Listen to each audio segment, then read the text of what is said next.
शुभ तिलकोत्सव का दिन रहा। 2-4-5 दिन के बाद बारात जाई। अब बारात जाई तो दूसरे परिवार का बेटी है, परिवार का दुल्हन बन के आई। क्यों आएगी वो लड़की इस परिवार में, क्यों आएगी? क्योंकि हमारी आपकी रचना हुई है एक नारी से। सबसे पहले इस धरती पर ब्रह्मा विष्णु महेश आए। आदि शक्ति भवानी ब्रह्मा विष्णु महेश को बनाई है। सबसे पहले आदि शक्ति के बाद ब्रह्मा विष्णु महेश। ये नारी मीनाक्षी एक मंच पर बैठी है। इनके अंदर एक देवी का रूप है। नारी का अनेक रूप। प्रधान जी नारी केहू का बहन बनली, केहू का बेटी बनली, केहू का मेहरारू बनली, केहू का पतोह बनली।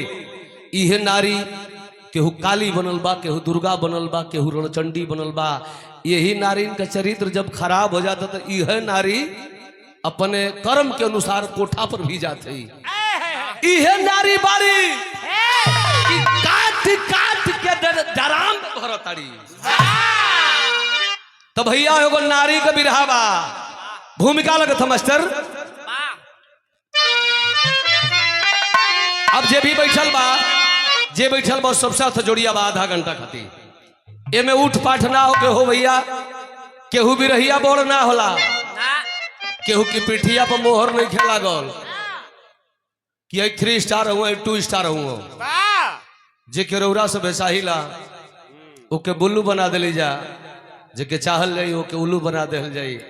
तो सबसे यह हमार निवेदन बा, परिवार सबकर बा जाए के सबके बा, लेकिन आधा घंटा एगो भाई खातिर टाइम देहल जाई। भूमिका लगत बाबू।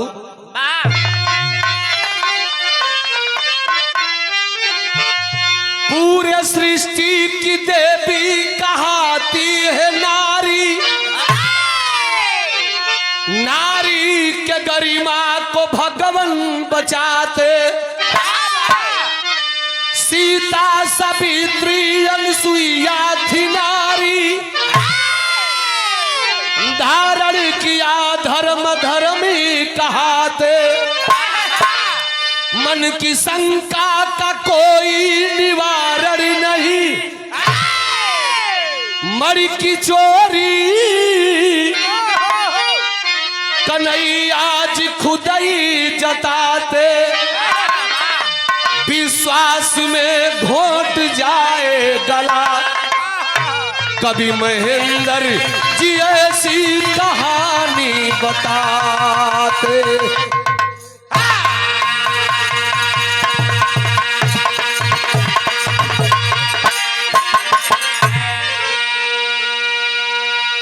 बस तनी सा ध्यान देवे के बाद आप लोग तनी सा ध्यान हमारा और दिले रहो तो आप लोग ही महसूस कर लिए कि हम बिरहा सुनत नहीं की। हम बिरहा पर्दा पर फिल्म चलता हम देखत नहीं। पीछे पर्दा बा वो टीविया में हमने नहीं गवैया कुल गावत हुआ। तो आप लोग बस ध्यान दिली तो बुझली कि फिल्म देखत नहीं। हमारे बिरहा का स्टोरी ऐसन बा, बस ध्यान दिल जाई। ऐसा पहली प्रधान जी, अरे ऐसा पहली बार हुआ है।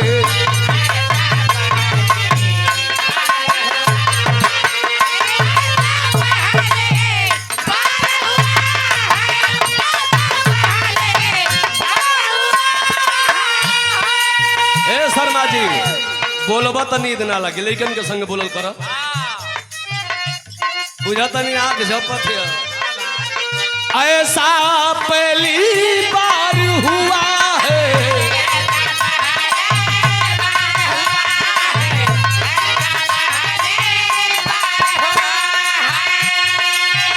अरे ऐसा पहली बार हुआ है। हे भैया लोग हमको हमको हमको किसी से प्यार।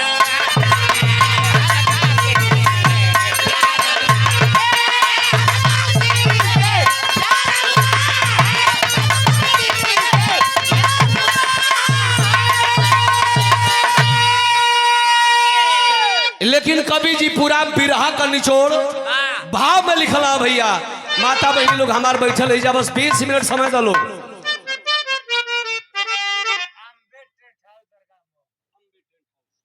अम्बे टेंट हाउस दरगाह जनपद मऊ। अरे तो जिसने जैसा काम किया है,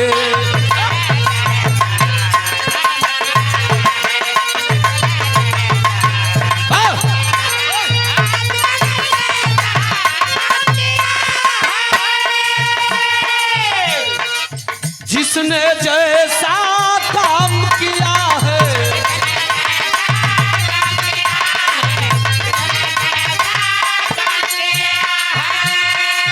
और जिसने जैसा काम किया है, अहे भैया लोग, उसने उसने उसने वैसा नाम किया है।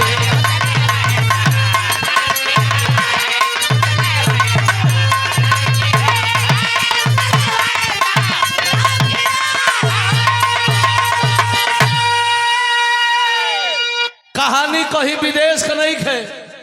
सूरजपुर से आगे दोहरी घाट, आ दोहरी घाट पुल पार होकबो तो गोरखपुर। कहानी की शुरुआत गोरखपुर से है। कहानी के कर बा कैसन बा, नजम के लाइन लगल मास्टर।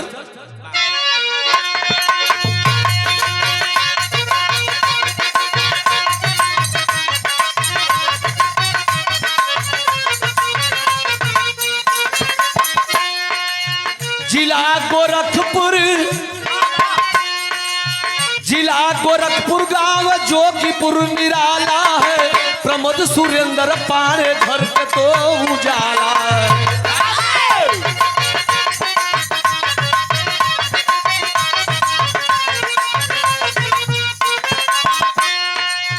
प्रमोद की शादी हुई लगन के समैया में। रीता दुल्हन बनी कन्या बनल कलैया में।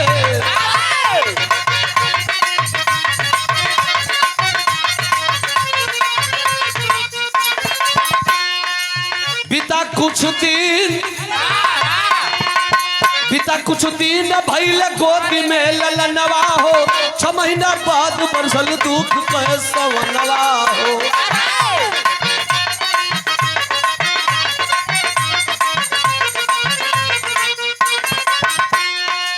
बड़ी बीमार रीता जग से नाता तोड़ी है। दुधमुहा बच्चे को साजन के पास छोड़ी है।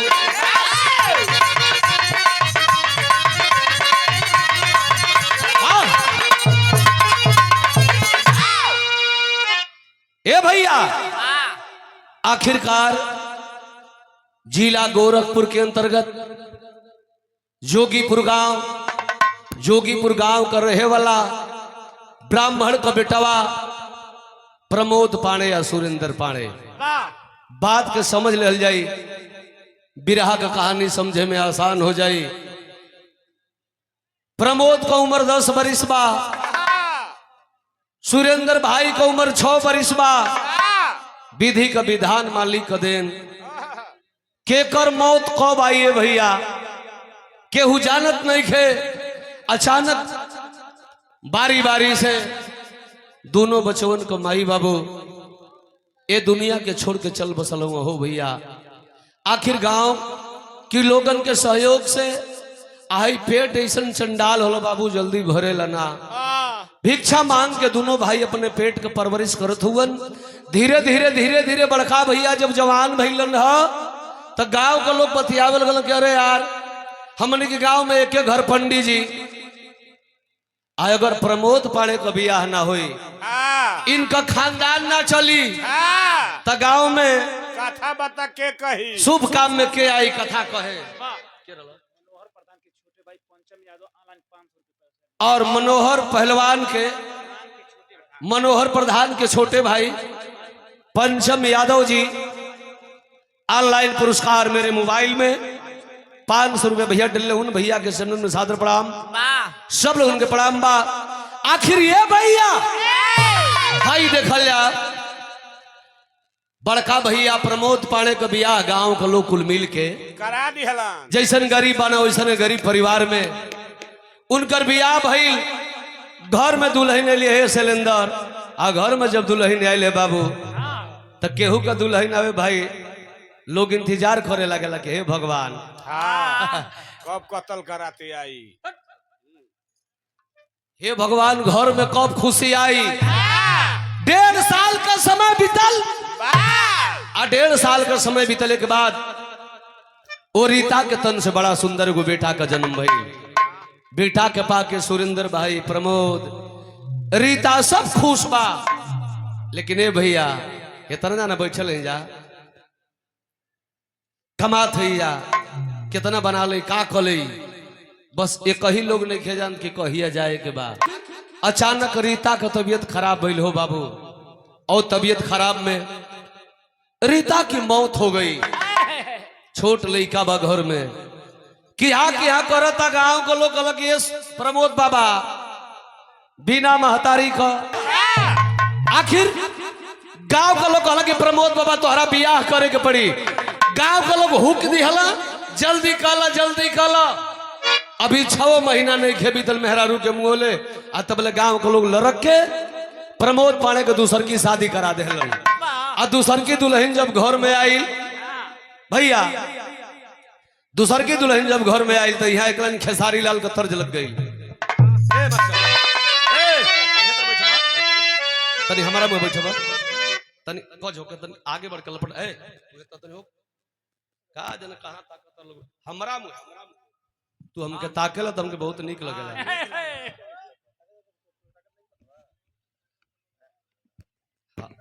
तू हमारी ओरिया ताक हम तोरी ओरिया ताकी शर्मा जी देखो फिर मुंह नहीं करता। इनके तनी बढ़ा दो भैया कम होता तो तोहरी और ताकत तनी बढ़ा दो। हाय हाय हाय रे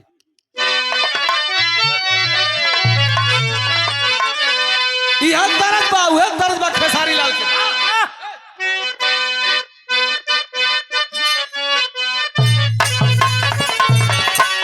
बेटा फास्ट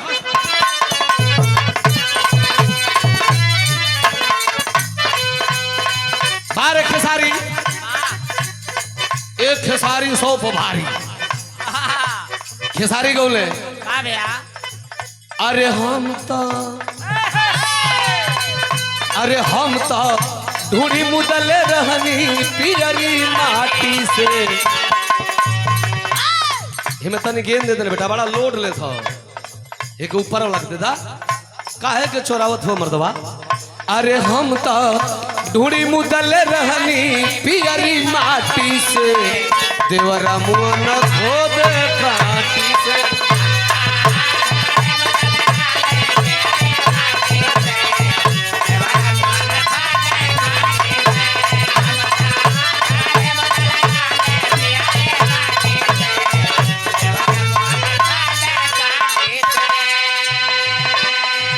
गीत कौनो गलत ना होले हो भैया। हमार पुरान चाचा दादा भैया लोग हमारे गुरु बाला राजभर कबीरहा सुनने वाला लोग बैठल हुए। हमारे चचा श्री नारायण चचा कबीरहा सुनने वाला लोग बैठल हुए। हम तो ढूंढी मुदले रहनी पियरी माटी से देवरा मुहना खोदे काटी से। अब हमारे भैया का तिलक चढ़ल हो इनका बियाह होई तो इनका मेहरारू जो भई हो एगो बात कले मीनाक्षी की ये भैया पुरस्कारवा दिला इनके देखो आ न दूल्हा के देखो। तो इनके तो हम देखल लेकिन दूल्हा के देखिए ना पौने तनी ऐठो तब न निकलोगी। तिलक चढ़ल माथे ले आके गवैयन के दे देवे के चाहे का हो चलल भैया हाथ से। मान लो कि अब काल कहीं संजोग से भेटई हाँ आ कहे कि हमारे तिलका में तू गवल हमके पैसा दिल ना तो हम का चिन्हब कि तोरी तिलका में हम गोल रही। जब देखबे ना कोइले परिचय होता है पैसा देने से। मान लो इतना जाना बैठल बड़ा लोग तो लोग यही बुझा दो कि चलो मीनाक्षी घर को भी यार हम केवला तो गाजीपुर को हो लेकिन हमारे घर ऐसा जगह बनो कि रोज भेटे बाजार आवे के पड़ी भेटे बजा तो जेने क्या पैसा दिलो कही कि राम कल नमस्कार तो नमस्कार कर ले। अजय से मान लगे भैया हम टेंट वाला भैया बड़ा कई पुरस्कार दिल कहीं कि हम अम्बे टेंट वाला ही पैसा अरे भैया आवा तो के पंतुआ खिया दे पंतुआ हाँ हो अमितावा के मिठाई मिलेला अनुरूप कई गो खैले बड़ो। हाँ देखा ई भैया यहाँ हमारा के तो हमारा चट्टी के सबसे मशहूर मिठाई है वो रसगुल्ला का बड़का साइज बनावेला अमितावा थेली। अब तो भाई टेंट वाला कुछ लेके आवे कम से कम रसमलैया भाई चाहिए रसमलाई बस 60 रुपया ता एक खेसारी एक गोला कि हम तो ढूढ़ी मुदल रहनी पियरी माटी से देवरा मुहना खोदे काटी से ए भैया अब ये बात करने का वार लागे लोगो भोजपुरी का गायिका बाड़ी स्मिता सिंह उनके नगवार लगल साला है बिहारी खेसरिया ढूढ़ी में खोदता सलेंदर काहे तना सूतता का रे बाबू रतिया का कहीं घींचले है का अच्छा ता स्मिता सिंह खेसारी के गाना का काट गोली मीनाक्षी जी का गोल रही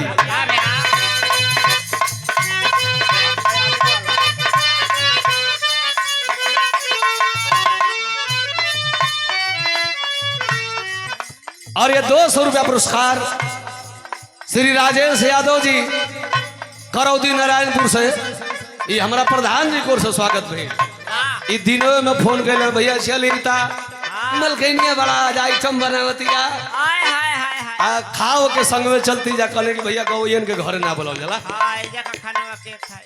ओ में सलेंदरा नहीं को भैया कल के आओ मुलाकात हुई ऐसे कि घूम घूम के ही सवेरे हो सकती है शाम को ना राजेश भैया के प्रणाम बा स्मिता सिंगौली कि हम तो अरे हम तो आगे वाला मुदल रहनी अच्छा से अरे हम तो आगे वाला मुदल रहनी अच्छा से देवरा मुआ पाछा से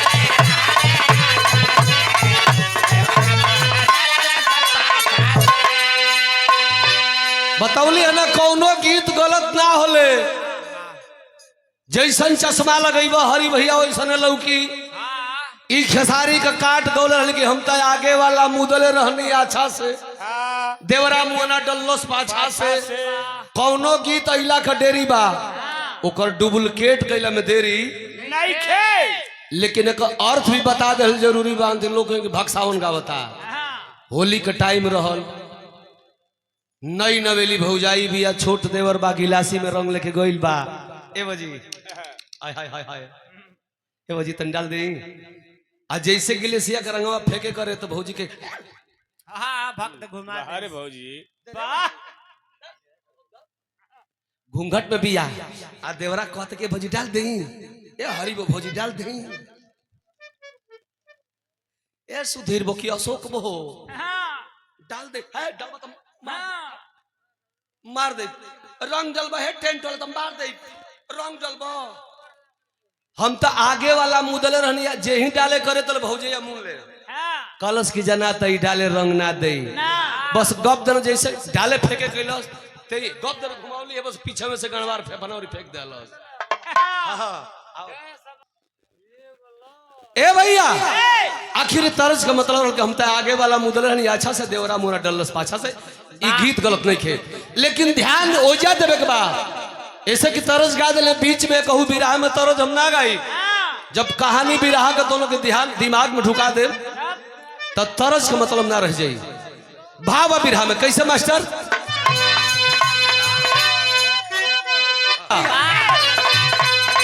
कहानी का शुरुआत हो गई अरे सीता दुल्हन बन के आई बाड़ी घर में अरे सीता दुल्हन बन के आई बाड़ी घर में खुशी के लहर में ना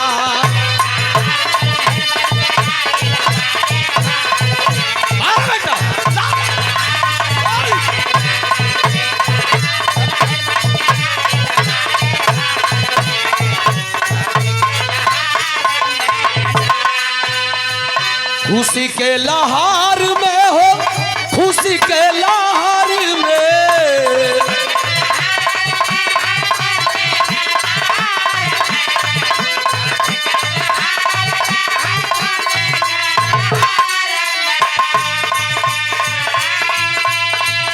तनाउन मिठैया बाटे गंवारे नगर में, तनाउन मिठैया बाटे गंवारे नगर में, खुशी के लहर में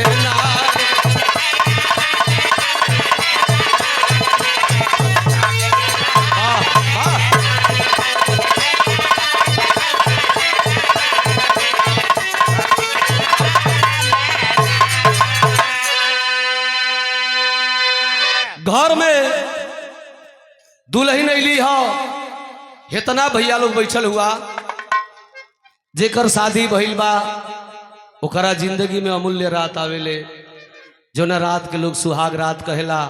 आई ऐसन रात है सुधीर भाई, जिंदगी कौ साल जिये हरे, मैं रात भूला जे रे मुन्ना, लेकिन ई जाड़ा वाली रात ना भुलाई, लेकिन ए सलेंदर आई रात ना भूला ले। जौन कत्ल का रात कहा ले, मरण शेष पर आदमी रही तो वो सीन रही कि यार मैंने ऐसे, साला इतनी खतरनाक रात होती है। सुहाग रात में प्रमोद पांडे अपना मेहरारू के लोगे गोइल बने, तय भैया चिन्हा का लेके गइलन। ध्यान दली कहानी पर, कहानी हमें से सीरियस होती है। प्रमोद पांडे अपना मेहरारू के लगे वही टुअरा बेटा के लेके गइलन। कल के सीता, सीता बड़ा सौतेली माई के कहानी के सुन ले खबो। ये धरती पर कौनो सौतेली माई अपना सौतेला औलाद के बर्दाश्त ना कर ली हो। सीता हमरा लगे 1 रुपया नहीं है कि तो के मुंह दिखाई में कोनो सोना चांदी या स्क्रीन टच मोबाइल दे, हमरा लगे कुछ बाए सीता, तो हमरा करेजा का टुकड़ा हमार बेटा है राजू बा, एक आसमन तू ई जनी हो के लड़का के तू ही जन्मौले हो। प्रधान जी सुहाग रात में पति कसम खिला करके अपने बेटे को मुंह दिखाई में दे दिया। आज सुहाग रात की वह रात बीत गई, धीरे धीरे धीरे धीरे हो भैया 2 बरिस का समय बीतल। आज 2 बरिस का समय बीतल, लड़कवा रजुआ दौड़े लगल। आज जब दौड़े लगल, यहर दोनों भाई प्रमोद पांडे सुरेंद्र पांडे दोनों भाई गरीब हुवन, भिक्षा मांग के अपना पेट का परवरिश, अपना परिवार का परवरिश करो तड़न। सीता एक दिन सोचली है कि भीख मंगला में इज्जत नहीं खे, अपना मर्द से कली है, अपना पतिदेव प्रमोद पांडे से कली के सैया जी इतना अठा कठा दे ले बड़ा, गांव में घूम के भिक्षा मांगे ले सैया। अरे तुम्हारा गतरी लाज नहीं के होता, हमारा गतरी लाज बा। कम से कम दिल्ली बंबई कहीं जाके 5,000 महीना कमा के भेजता, तब मान सम्मान बनल है सैया, भीख मत मांगा। मेहरारू के बाद प्रमोद पांडे के नीक लगल, चल गए दिल्ली। आज दिल्ली जाके हो भैया 1 महीना प्राइवेट कंपनी में झाड़ू पोछा गईलन है। कंपनी वाला तनख्वाह देलस 10,000 रुपया। 10,000 रुपया में से उनका 3,000 खुराकी चल गई, 7,000 रुपया बचल बा। और 7,000 रुपया जब अपने मेहरारू के अकाउंट में डलन है, 12 कल युग में मेहरारू 12 सीता 7,000 रुपया पौलस हो भैया। देखो भैया तो सौतेली माई, जैसे मीनाक्षी कली है ना कि जबलपुर में उमाई अपना कोरा में लेके मर गई बिया। खैर यूट्यूब का जमाना बा, मीडिया का जमाना बा, यूट्यूबर जहां ना सटा के लगा दस वो असंभव है।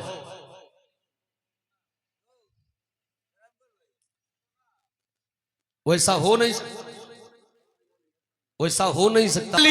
आ मोबाइल ना किनलस, वो माई अपना बेटा की कलाई के पकड़लस। वह सौतेली माँ सीता अपने राजू बेटे को लेकर के और पीएस कॉन्वेंट स्कूल चली गई। माई स्कूले गई, लड़का का नाम लिखौलस, रजुआ पढ़े लगल। धीरे धीरे धीरे धीरे कक्षा 2 में पढ़ता ये बाबू। आ जब 2 में पढ़ता तो देखा भइल का हो, एक लाइन तरज लगत बा।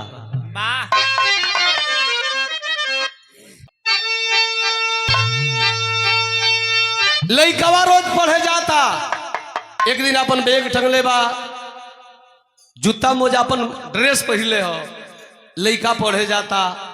प्रधान जी तो आजकल लोग जितना अपना दुख से दुखित नहीं खाओ उतना आन का सुख देके प्रधान जी इस शिक्षर खोस के चले लो बढ़िया बढ़िया कपड़ा पहरे लो विधायक साइडो हुओ कैसे हो गई मिल जीता कि ना कहीं अकेले में तो छीन लेती जा कुर्ता फाड़ देती जा चाहे बढ़िया पहले हो तो सिगरेट धरा के सटा देती जा लोग ई ना सोचत हो कि हमहू कमाई हमहू मेहनत करी मेहनत हो भैया जे करी सफलता जरूर मिली। मीनाक्षी आज ऊंचाई पकड़ ली तो मीनाक्षी के मेहनत बा नहीं तो बहुत जाने ऐसा सुर वाली गवैया लोग पड़ल बड़ी मेहनत कैली भाग दौड़ कैली तो सफलता मिलल। अच्छा एक छोटी बच्ची है इन्हीं का शकल इन्हीं का लंबाई जिला देवरिया का शिल्पी राज उस लड़की को कितना सताया गया बदनाम किया गया और आज वह विश्व चैंपियन हो गई है कि वो उठा था तो वही से गावत हो बिना वो करी गवले कोनो गीतीय हिट नहीं के तब भैया जे मेहनत कैले बा सिरकंतो लंठ बाबा कम मेहनत थोड़े नहीं कैले तब यही तरह नाम पढ़ल बा तब ढोलक बजा आखिर लइकवा पढ़े जाता 4 गो मेहरारू बैठल बड़ी सो अक्सर देखब जा सुधीर भैया मेहरारू कहीं बैठल है जैसे शिव चर्चा है घड़ी बड़ा जोर गाव तड़ी सो कि जागा जागा महादेव हो जगाओ महादेव के 4 गो में नाच तड़ी सो आ 4 गो पतोही के शिकायत बतिया तड़ी सो चाहे कहीं खेत ओरी गई बड़ी सो वही में कापी किताब फटला के बाद का करबुए बहनी टिंकुआ का पापा गईलन 1 रुपया भेजत नहीं खा लेकिन का कापी किताब फाटल बा का करुए बहनी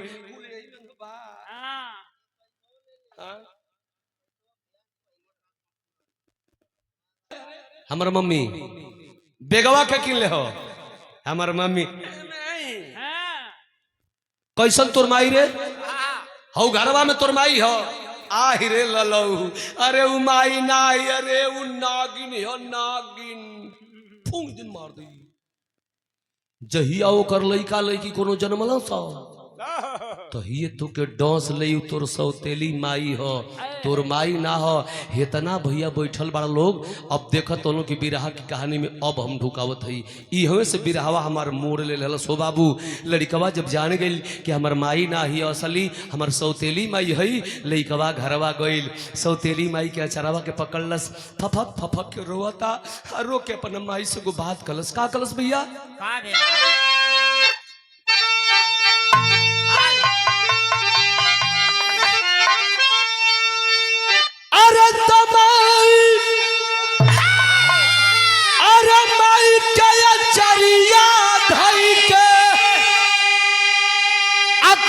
सब नजीर कहे सब नजीर अझर झर बचवा अझर झर बचवा के अखिया से बरसे नीर झर झर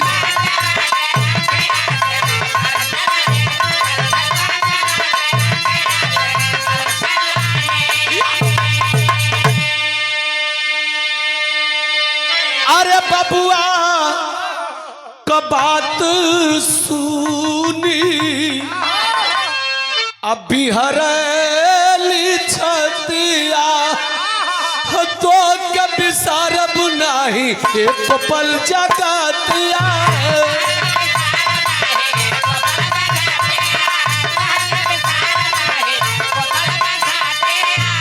अरे दोस्त बाटा ये तने बस वाली छतिया छीर झर झर बचवा के आखिया सी ए भैया बरसैला नीर ए बाबू लइका रोता माई तू हमार सौतेली माई न हो माई माई तू कहियो हमके जान से मरवा देबू न माई हे माई जल्दी बताव ना तू हमार शौक माई ना हो माई सौतेली माई ये बात के सुनलस कि आखिर इतना दिन का छिपावल बात के हमार लड़का जनलस कैसे कलस की नारे मुन्ना राजू हम तोहर माई है अंतर इतने बारे बेटा कि तोरा के अपना स्तन का दूध हम नहीं खी पिया पोले रे भैया। लेकिन हाई तो हम तो हर माई है बाबू 10 रुपया घरवा में से ले आई, लड़कवा के बगलिया में डल्लस, कलश के राजू तू पढ़े जा, तू पढ़े जो भैया, तू पढ़े जो, हम तोर माई है दुनिया के कहे दे। 10 रुपया पौलस छोट लड़का बा, वही में गुड़ा भाग करत हो बाबू। लड़कवा तो पढ़े चल गई, लेकिन सीता अंगना में बैठल बिया, भगवान से कहते कि हे भगवान, हमार जन्म एगो गरीब घरे ना भइल ही, तो हमार माई बाबू वो गरीब घरे बियाह ना कले रहता। हमार मर्द मिलल गरीब, आ गरीब में भी दुआह मिललन, दुआहो तक चलाओ रहल। हे भगवान, हमारा जिंदगी में गो तू सौतेला बेटा दे दिहल, तो हम कौनी व्यवहार से रही हे प्रभु, हम कौनी व्यवहार से रही कि ऐ समाज का लोग हमारे अचरवा के दागदार ना करे हो प्रभु, दागदार ना करे। अंगना में बैठल बिया रोवतिया पगली, आ रो रो के भगवान से गो बात कहल। सीता का कलस मास्टर,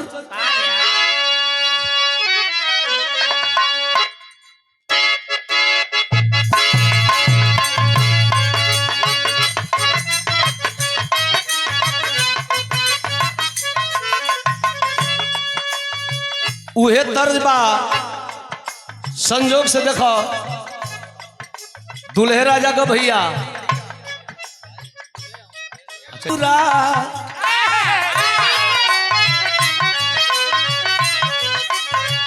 आ जाइए, जूता निकाल के, कोनो दिक्कत ना।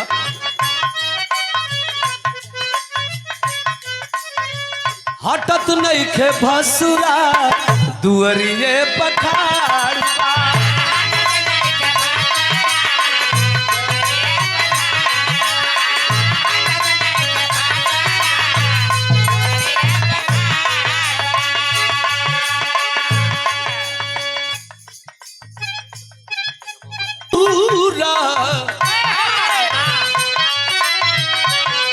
अरे हटत नहीं खे भसुरा दुअरिए पखाड़बा।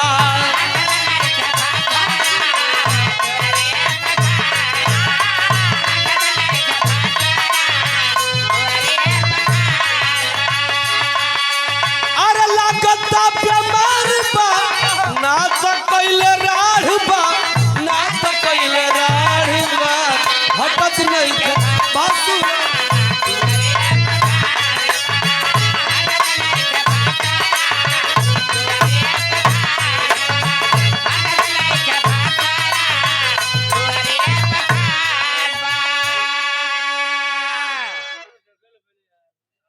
भगवान से उलाहना देतिया, उसी अंगना में बैठले प्रधान जी कहतिया, अरे कही विधि राखबू लाज,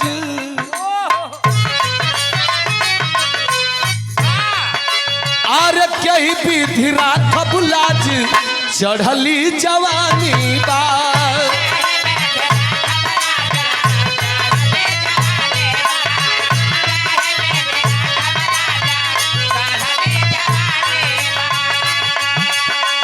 चढ़ली जवानी बा, राजू जिंदगानी बा,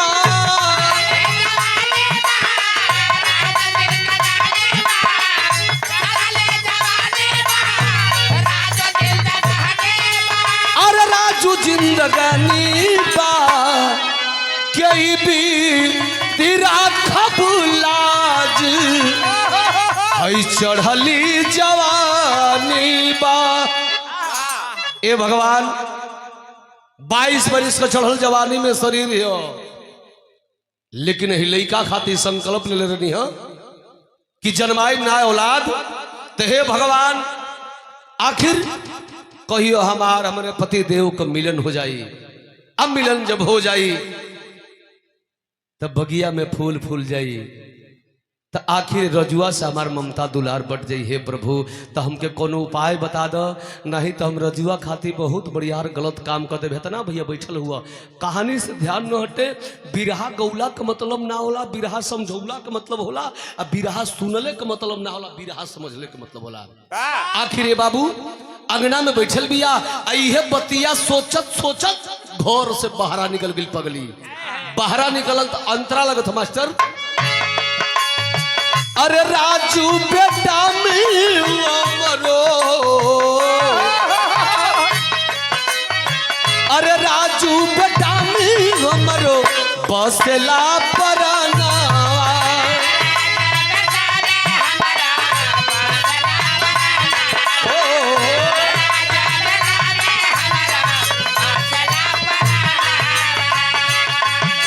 अरे जाकर न सबंदी कितना बढ़िया काम करत हो, जाकर न सबंदी करवली नया नवा।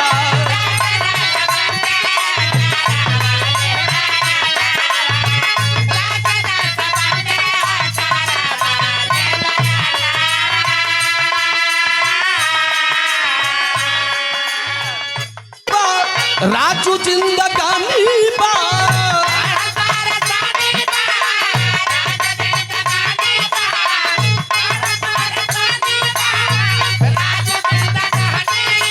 अरे राजू जिंदगानी बा, कहीं विधि राखब लाज चढ़ली जवानी बा।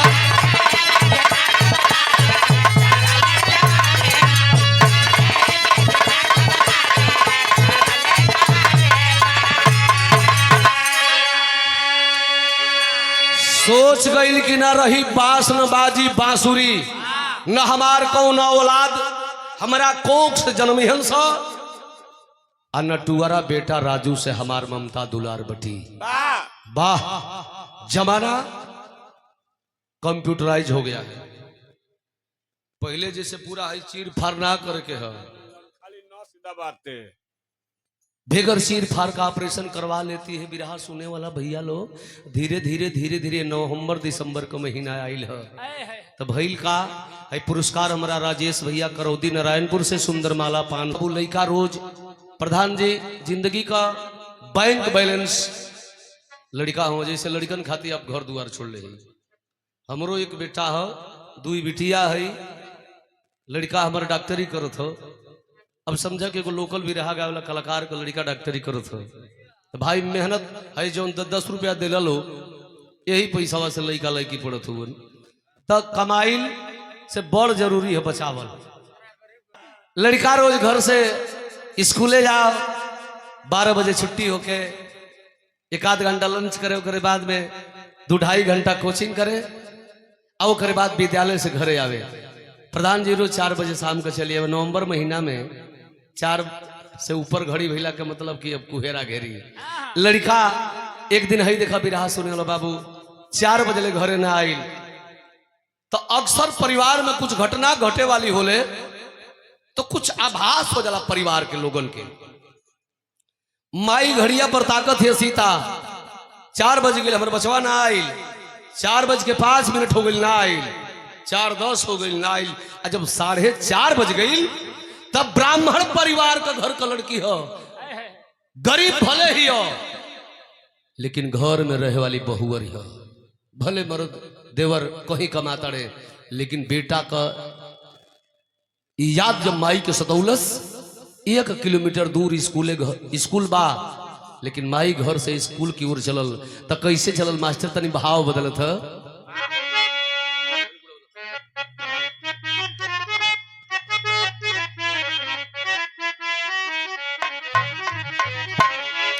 हरे डूबली किरनिया नाई, हरे अइले घर ललनावा हो,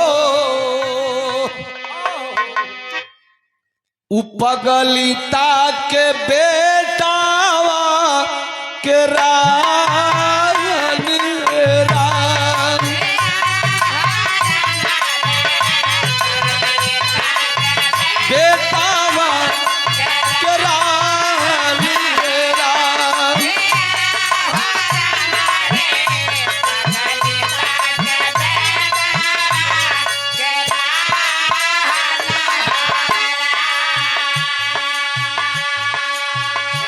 माई दौड़त जात है स्कूल के ओर। बिरहा सुने वाला भैया लोग, बिरहा 5 मिनट बचल है। आगे गई आधा किलोमीटर तो माई देखलस का पढ़ी के स्कूल से आवे सब लाला नवायर आवे सब लाला नवा कहाँ बारन बचावा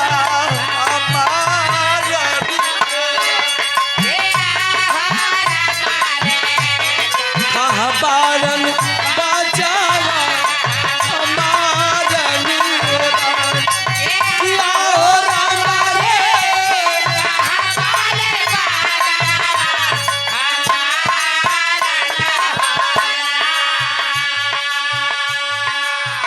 लइकन के लगे माई गई बिया। सबसे बड़े गो सोनुआ नाव का लइका रहल। सोनुआ से सीता पूछो ताड़ी कि बाबू हमार राजू बबुआ कहाँ बा हो, हमार राजू मुन्ना कहाँ हो। सोनुआ कहता कि चाची औ सड़किया देख तड़ू न चाची, हमने का सड़किया पार कर दिल जा हो चाची। तो राजू वही सड़क से वही पार रहल हो चाची। ओके हम मना कहनी है कि राजू रुक जाओ, राजू रुक जाओ, लेकिन काल न हो चाची। राजू मानल नहीं हो चाची। राजू दौड़ के सड़किया पर आ गई हो चाची। जब राजू सड़किया पर आई तो जाना तरु का बैलो राजू के शरीरिया अरे राजू के शरीरिया पर तारा का चढ़ी गई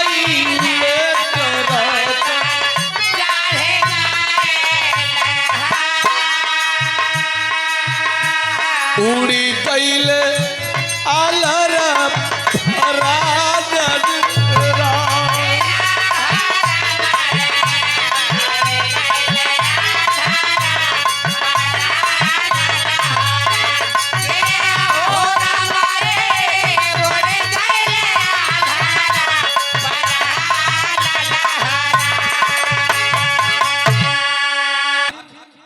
ए भैया सारी बात लड़का बतौलस चाची न हो। ए चाची चल न सड़किया पर देख ल तोरे राजू का शरीरिया चीथड़ा चीथड़ा वही सड़किया पर बिखर गई बा हो चाची। उटरकवा वाला चढ़ा के हो चाची भाग गईलो। कौन ऐसन माई हुई हो भैया जो न माई का छाती न फाट जा। आज माई दौरत घटना स्थल की ओर चलल तो बिरहा में टेरी के भाव लगिल बाबू।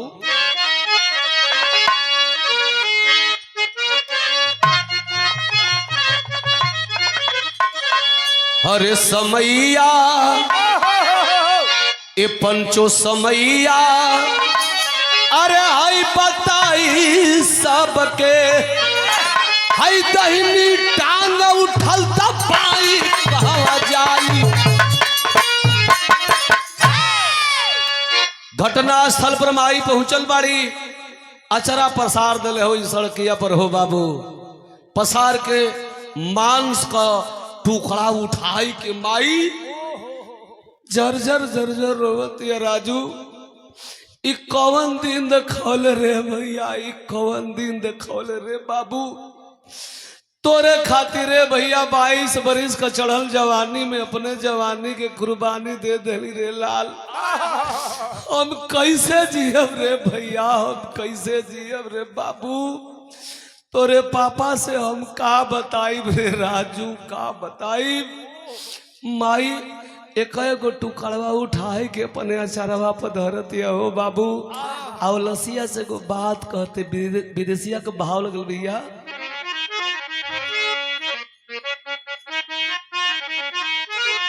तो गोदिया में लसिया बहावे सीता असिया के अरे हमारा क्या कैल पीसा राई हूँ दुलारू के करे सहारे हम अब सान सारावा में धारा बीच दिहल डुबाई मर दुलरू अचरवा पलसिया धक के हो बाबू। रोवतिया गांव में खबर गई, गांव के लोग बुजुर्ग नौजवान लड़का सब भागल अलन है। गांव के पुरान लोग कहल के बेटी जे मर गई पराया हो गई, जे जियता उ अपन बा मत रोवा। पुरानिया लोग अपन पगड़ी खोल के लुंगी बिछाई के वो बेटवा की लसिया के अपने लुंगी पर ले के लोग सीता के समझा के घरे ले ले। हाँ लसिया रखहू जुगना रहल, लसिया का दाह संस्कार लोग कर दिलन। दिल्ली खबर गई, प्रमोद पाणे घरे अलन आ घरे अलन सीता के समझाओ तड़ सीता जाए द हम तोहरा पर ध्यान ना देते रही। हरे पगली तू भी जवान है और हम भी जवान है, चिंता नहीं करना है। भगवान कई देहल बेटा रहल फिर भगवान दी है। मत रो सीता समझावत हुवन, समझाई बुझाई के धीरे धीरे 15 दिन बितौलन है। रोले से लइका जिंदा ना हुई। सीता 15 दिन ले समझाई के रखले हुवन, लेकिन 15वां दिन के रात दोनों प्राणी एक ही सेज पर सुतल हुवन। देखा ही पगली शाम का वो घटना वाली बात के सोचल रहल। ठीक 12 बजे रात में वह घटना वाली बात के उस सपना में देखतिया, चिहुक के उठल। प्रमोद पाणे पूछलन का भइल सीता, तब फफक फफक के रोवतिया कहतिया हमरे बिरहा के आखिरी तरज।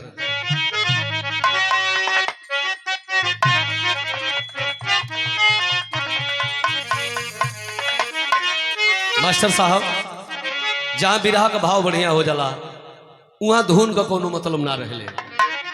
रोवतिया कहतिया कि ए सैया राही राही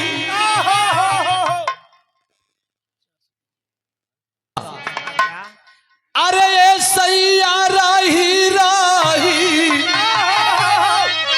अरे सालत बाटी ए सैया राही राही सालत बाटी अरे बेटा कै मारा दिया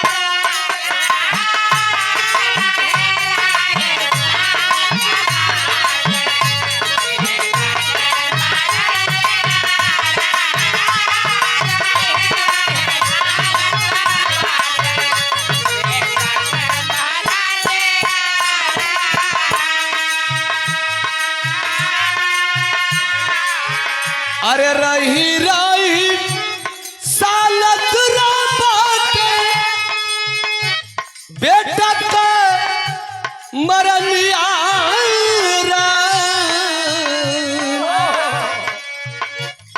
तब तो पहरा गरम हो गई न प्रमोद का। कल अरे पगली तू ओकर माई ना है, तू ओकर सौतेली माई है। अरे हमार खून रहल रे, हमार खून रहल राजू।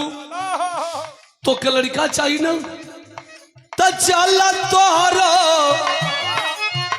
दावा हो दुआ।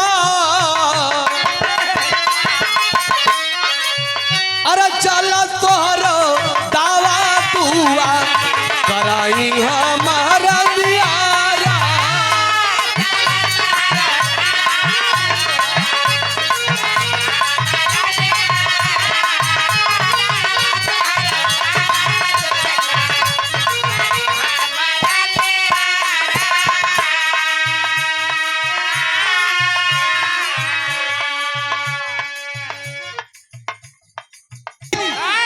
सबे रोके दे तो के लड़के ना चाहिए, तो के लड़का चाहिए ना। सबेर भइल जैसे पुरान चाचा बैठलो वैसे ने पुरान आदमी से भेंट के चचा पहली मेहरारू रीता हमार मर गई, उसे जन्मल बेटा रहल राजू उहो मर गई।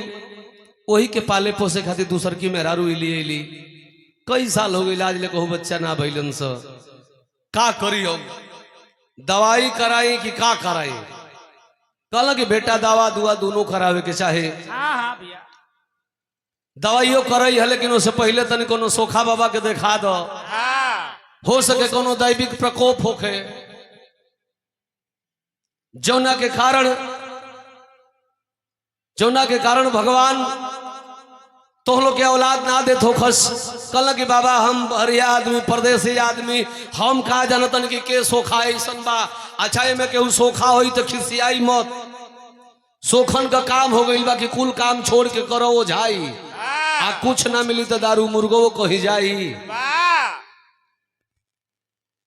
कल के हमने के गौवा से नदिया वो परवा एगो मठिया गांव बा और मठिया पे एगो बाबा रहलन। हमने के गांव के बहुत लोगन को बाल बच्चा हो गई वही जगैला से ले जा अपने मेहरारू के प्रमोद दिखा दो।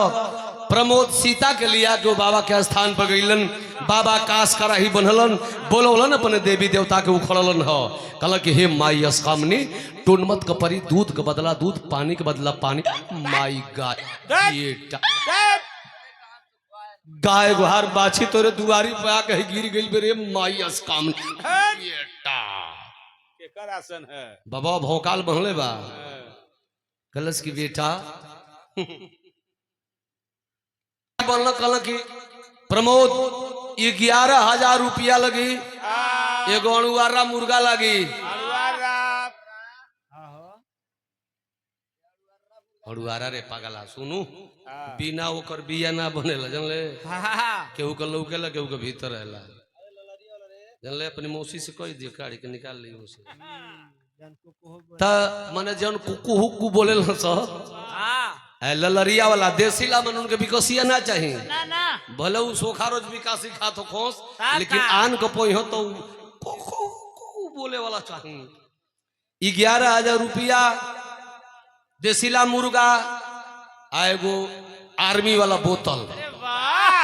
बोतल हमारा बड़का भैया उमा शंकर यादव जी तो आर्मी से रिटायर हमारे पार्टी में से एक आदमी बड़न जन भाग के मीनाक्षी में चल गई बड़ो जाने तो सो गया है। ता इतनी मैंने जांच तक कि भैया बा दवैया में को हम गली कौन तो भैया जो लिया बनो गोलका हड़िया वाला ओकर ढक्कन वो खोलला पर गजबे आवाज करेला। पता रहे घर आओ तक ना ओकर ढक्कन खोलला पर आवाज करे। यार सील अब टूटत है ओकर ढक्कन पैक आवे तरे एक ना आवे निकाले वाला अंजे भेजा ना आ ओके गिलासियों में गिरी बता। अरे वाह रोका रोका रोका रोका पटियाला होता ए घर तनी कुलावत है सुंदर दतों से काट के अब फाड़ के डाल देता ना सर ना अंजे के तो दते वाला चलता है। त माने आर्मी का बोतल 11,000 रुपया आ एगो देसीला मुर्गा लेहलन झाड़ फूक कैलन। कहल कि प्रमोद तोरी मेहरारू के नैहरे का नाट नाटिन धैले बना सा आऊ धके ओठ देलन सब नसी एकदम एनी सोनी हो गइल बिया। उ लइका का होखे झाड़ देहली काश करा ही बांध के उतार देहली। अब लेके जा कोनो हॉस्पिटल में सुई दवाई करा दो तो हरी मेहरारू को साल भीतर बेटा होई। देखा ये सोखा का ऑपरेशन वाली मेहरारू को बेटा करावता मरता क्या नहीं करता। प्रमोद कौना हॉस्पिटल में अपना मेहरारू के लेके गईलन। अरे गोरखपुर सहरिया पहुंचा लेके दुल्हिया।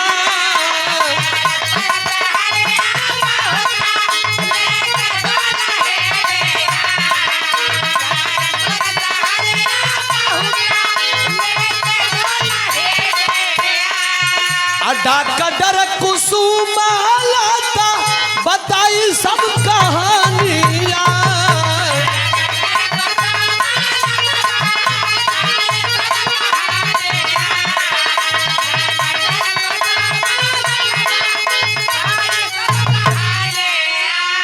अरे बच्चा नहीं इनकर पैदा हुई है ई करवली। अरे ऑपरेशन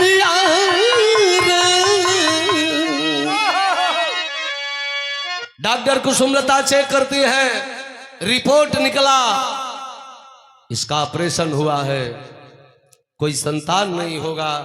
प्रमोद पाड़े के अकेले में बुलाई के डॉक्टर आइन कुसुमलता जी समझा रही है प्रमोद काहे चेक करोला का चाहिए। कहली कि डॉक्टर साहब प्रमोद कहला कि डॉक्टर साहब कोनो उपाय लगा के कितनो रुपया ले ली, लेकिन हमारा मेहरारू के तन से एगो बेटा चाहे बेटी के जन्म करा दे। डॉक्टरान कहले कि असंभव नहीं हो सकता है, इसलिए कि आपके औरत का ऑपरेशन हुआ है। ऑपरेशन नहीं, हम तो नहीं करवाए हैं। कल की जाके पूछ लो, जाके प्रमोद अपना मेहरारू से पूछला, कहो ओ डॉक्टर इनिया कहते तुम्हारा ऑपरेशन भइलो, का सही बात है कि दूसरा हॉस्पिटल में चले के?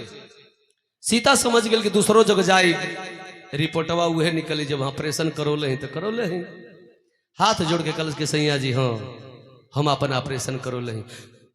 करे करे के तो से कहले रहा ऑपरेशन करावे के? कितना लड़का हो गेलो सब, किससे पूछ कर कराई हो? देखो ये मर्द का पावर है, गरमाला जखी ना अपनी मेहरारू को पियत तो ढेर गरमात वो साझी खा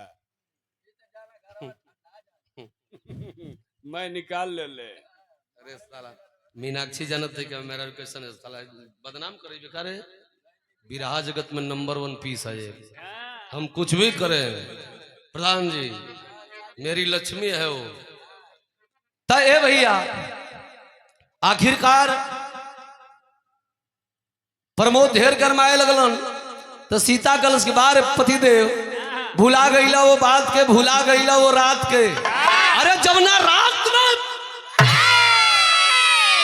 हर मर्द जाके अपना मेहरारू से हंस के बतियावेलन, वो सुहाग रात में तू अइले तो हमसे पूका फाड़ के रोत रहला, अपने बेटा के हमके हमार बेटा बनौला, हमके कसम खियौला कि हमारी बेटा के अपन बेटा जनिए, भुला गया वो बात के।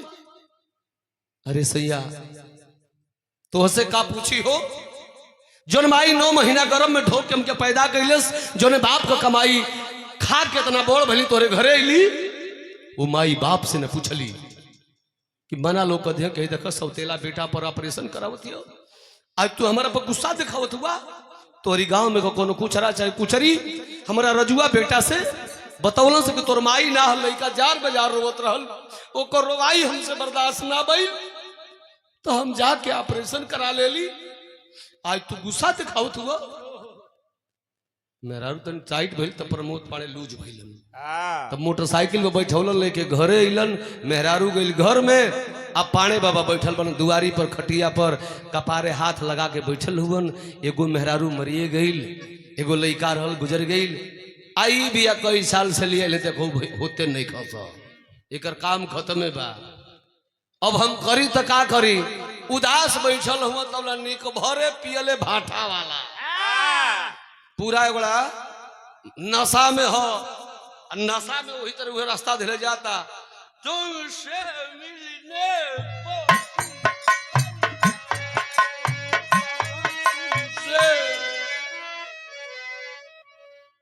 वही तरह कर जाता, तल प्रमोद की लगे चली गई। आ वो जो नाटक करता आप जनते बड़ा, जब निक भर ले लिया सो तो मुहावा नकिया सलखर सरखर गिरावे लगल सब, तो 15 में गिर जैसे से हम सला के सोफा सेट पर सुतल हई। त अब प्रमोद पाड़े के लगे गइल नाटक दिखाओ, तो प्रमोद कहल अरे चला पियक्कर सियक्कर साला दिमाग टेंशन में बा। टेंशन में कैसा टेंशन रे? पियकड़वा कहता टेंशन लेने का नहीं, टेंशन देने का, टेंशन नहीं लेने का रे,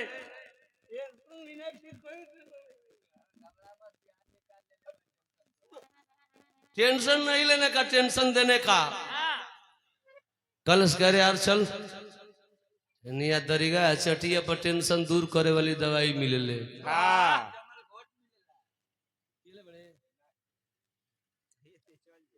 चल दिवा दे। प्रमोद पाड़े सही के जनल की हो सके कोनो टेंशन दूर करे के दवाई हुई, लिया के गई। कलश के कुछ पैसा बा तो कल के ढेर तो नहीं के 500 बा, 500 कल बस 500 को सिर्फ मिलेला, ओमे बसियो जाई गिलसियो खाती चिकनो हो जाई। लेके गई ले जाके गो कौन रे मिगदाव ले लस रहले का में तू कोनो दारू मने आधा गो किनलस आ अपने पहले नहीं खे पियत, वही पंडिये जी के पूरा पटियाला पे एक बनाई के उमच के दे दिहलस। हाँ अब पाड़े बाबा जब उठे लगल पानी डाला पानी डाला। अरे साला ई केवन हम पैती खरे कलस के एकदम टेंशन दूर करे वाला हो न किया तन बोन कल आँखियों बोन कल एक के सूर्य खींच सारा टेंशन दूर। वाह अब पाड़े बाबा एक गिलास पी लिया तो ये साला ऐसा चीज है प्रधान जी, आप क्या जानेंगे इसके बारे में। जब आप साधु आदमी हैं। हाँ हमारे कवि जी हैं बताते हैं कि जब एक गिलास पी लेने के बाद तो मांगता है कि थोड़ा और दो। अब धीरे धीरे ढेर पी लेना पाड़े बाबा पिया कड़वा पहले से भाठा वाला मरले रहे तो सुधीर अपने तनकी ले इनके ढेर दे।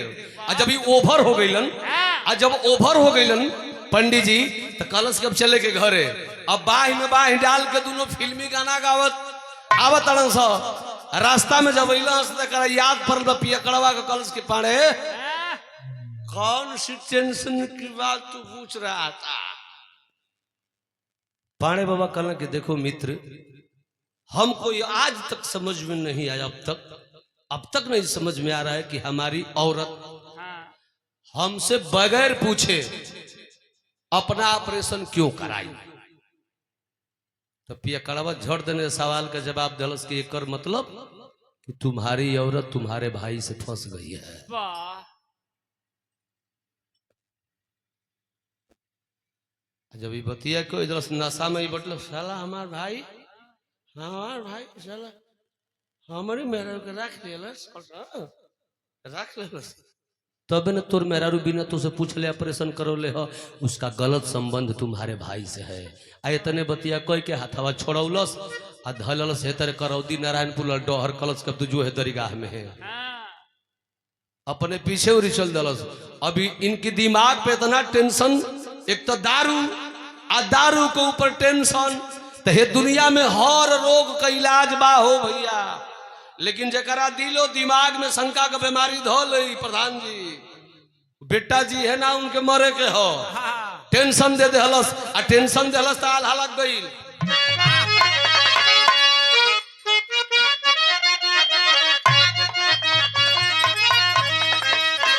तो सब पाप दुनिया में अरे भले भूल जाला बाबू,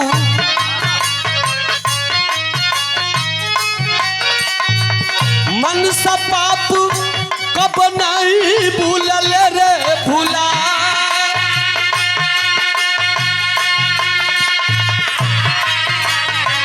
सुरेंद्र के कोठारिया में पहुंचल रदैया भैया,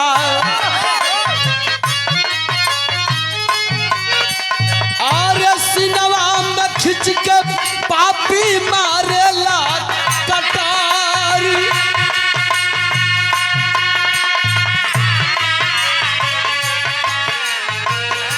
तनवा से उड़ गईल सुरेंद्र के परनवल बाबू, अरे पहुंचल बउआ जहवा सुतल बाड़ी नारी।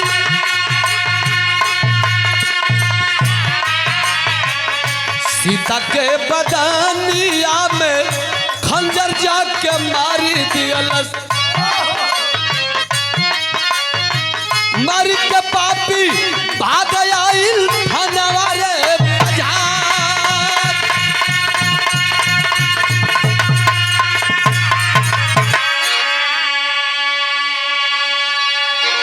दारू के नशा में प्रमोद पाड़े अपना घर अलन हो। एगो घर में 14-15 साल का सुरेंद्र भाई सुतल बा, एगो घर में सीता खोजत खोजत पगली हो सूत गई है। ई का जानत रहना सा कि जइहा तो दारू पी हाँ आ दारू पी के का हमने क्या के मरीहन। आयल हो भैया घरवा में से अटैची में से चाकू निकलस आ चाकू निकाल के हई देखे गो भाई शंका के बीमारी में अपने भाई के कोठरी में पहुंचल। चितान सुतल छोट भाई दारू के नशा में एक भाई के सीने पर चढ़ करके चाकू से मार रहा है। भाई की गर्दन को काट दिया, भाई का खून करा दिया। देखिए ये दारू। और भाई को मारने के बाद समझ गया कि जब भाई गलत था मैंने भाई को मार दिया, भाई से कई गुना गलत तो मेरी औरत है। औरत के लगे पहुंचल बेचारी सुतल हो बाबू, खून से लथपथ चाकू सीना से नीचे वाला भाग पर मरलस, खींच दलस। औरतिया का पेटवा फटल, लदवा बहरे गिर गई, छटपटाई के पलंगरी से नीचे गिरल बिया हो बाबू। और जब दूधू को खून कैलस तय करना साथ आधा से अधिका चटक गई ना। कलश कह रहे यार भागना होगा, नहीं भागूंगा तो गांव वाले सब मार देंगे। भागल भागल गई सदर कोतवाली गोरखपुर। 2 बजे रात का पहुंचल है। एसओ साहब बैठ के अपन मोबाइल पर सर समाचार देखा तो या कुछ चलाओ तो गस्ती से आके बैठल हुए। गई जाके कलश के साहब मुझे गिरफ्तार करिए, हमारे हाथ से 2 खून हो गया है। एसओ साहब पूछना किसको मारे हो? कलश के साहब हम दूसरा के नहीं मर ले, हम अपना भाई के मर ले, अपना मेहरारू के मर ले। ये दोनों के बीच में नाजायज संबंध रहल। गाड़ी में बैठौलन है, पुलिसन के बैठौलन, ओकरा गांव में जोगीपुर गईलन। तो भाई तो मर चुका था, लेकिन सीता की सांसें चल रही है। लाद को अंदर ठिलवा करके गमछा से बंधवा करके सदर हॉस्पिटल गोरखपुर में सीता के भर्ती करोलन। 5 दिन के बाद सीता जब होश में आई तो पूछताछ करने के लिए एसओ साहब सदर हॉस्पिटल गोरखपुर पहुंचे। पूछ रहे बेटी सीता सही सही बताना, तेरे पेट में चाकू किसने मारा था? हाथ जोड़ के साई साई बोलत है, पूरा पेट में टाका लगल। कलश के साहब हम नहीं जानत। कल कि तुम नहीं देखी हो, लेकिन ये मेरी खां की वर्दी देखी है। बुलाऊं के मरले है? कलश की साहब तनी बोलवाई दे। फोन कैलन कोतवलिया में। 5 दिन से बंद था प्रमोद, इसलिए बंद था कि वो कातिल भी था और गवाह भी था। 2 सिपाही लेके अलन हो। सीता जब अपने पति के देखलस, कलश के सैया जी कारवा हमके चाकू मरले हैं। कलश के हाँ हम मरले हैं। ऐसे मरली कि तू बगैर हमसे पूछले अपन ऑपरेशन करौली, एकर मतलब कि तोर गलत संबंध हमारा भाई के संगे रहल। सीता कलश की सैया जी हम दूसरा के घर को बहन बेटी बानी, अकलंकनी कुलक्षणी कुलबोरनी कह सकीला। अरे सुरेंद्र तो आपके 1 लाख को भाई रहलन हो, कम से कम अपने भाई से पूछ ले रहता। बेचारू हमके सीता मैया जैसन मानत रहलन, कबो सब भाषा का प्रयोग हमारा संग नाई कैलन हो सैया।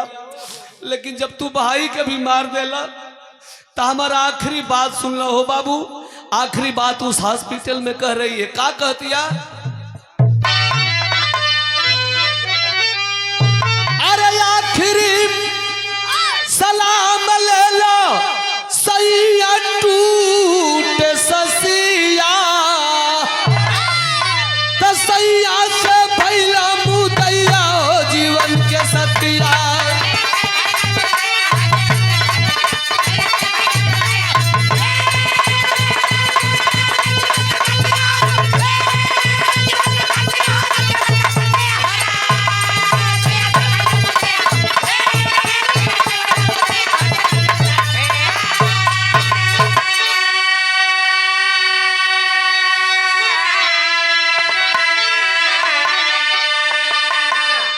आखिरी सलाम ले लो सैया टूटे ससिया, सैया से भैला मुदैया हो जीवन के सथिया।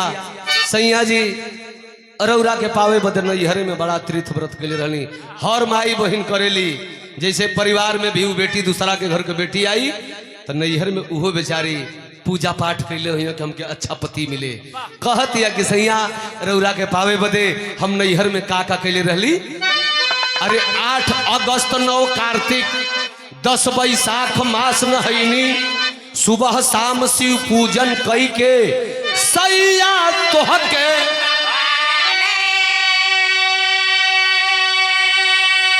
कई के उड़ गईली चिड़ैया जीवन के सथिया।